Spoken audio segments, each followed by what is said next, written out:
Anyone who's ever tried to quit smoking knows it can feel like trying to climb a mountain, a really steep one. It's this super personal, tough battle. But what if the key wasn't just about gritting your teeth and having more willpower? What if it was about a shared journey? Okay, let's dive into this, because we're going to look at a powerful approach that combines the strength of community with a really practical toolkit for making a huge change.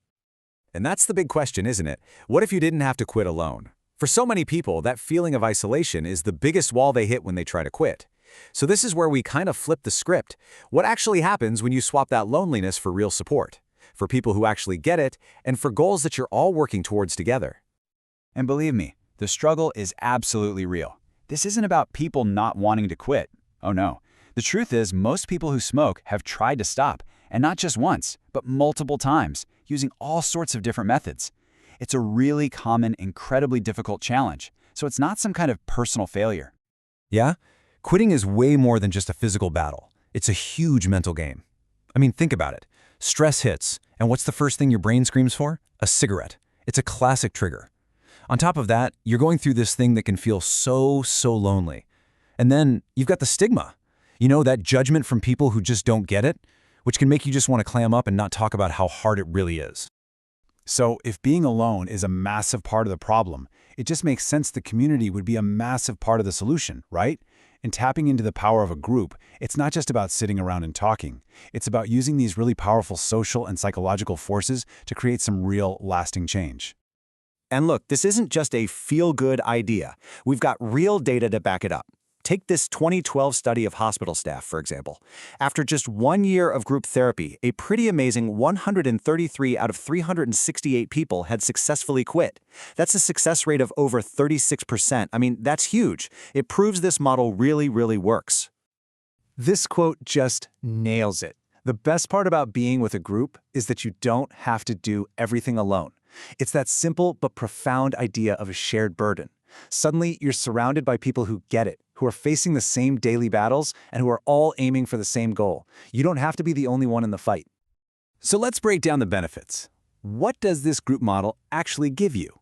Well, first off, it's a built-in support system, right there when you need it. It also creates accountability, because you're sharing your progress with everyone. And maybe the most important part, it's a safe place. A place free from ridicule or disrespect, where you can share, learn, and finally realize you are definitely not alone in this. Okay, so community is the where this all happens. But what's the how? Well, the engine that really drives the change in these groups is a proven psychological approach called cognitive behavioral therapy, or CBT.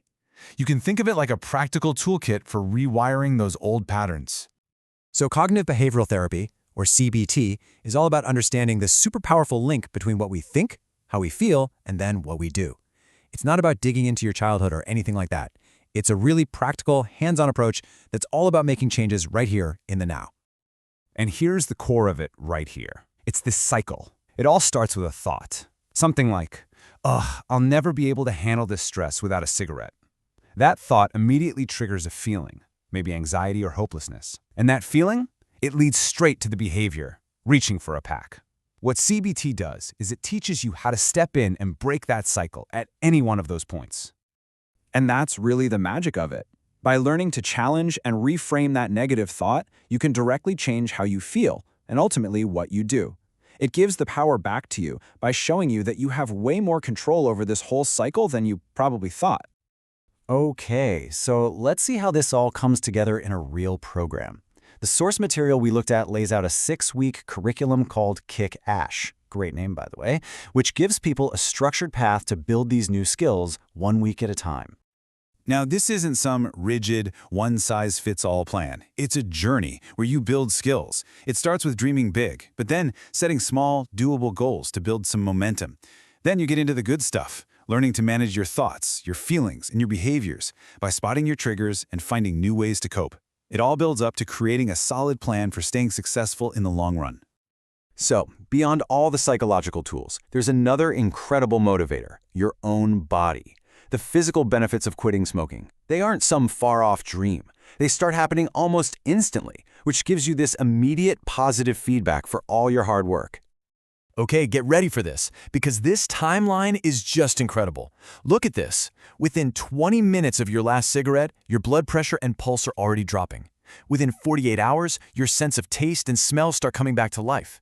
This isn't some distant reward you have to wait for. Your body is actively healing itself from day 1, hour 1, even minute 1. And this might be the most important thing to remember. This whole thing is a journey. There are going to be setbacks, a lapse. Smoking once is just a bump in the road. It doesn't mean you failed or erased all your progress. The whole point of a program like this is to give you the tools and the support to just get right back on track, without all the shame and guilt. So we'll end on this thought. Knowing that your body starts healing in just a matter of minutes, that you don't have to walk this path alone, and that there are proven tools to help you change your patterns. What could that very first step look like for you, or maybe for someone you care about?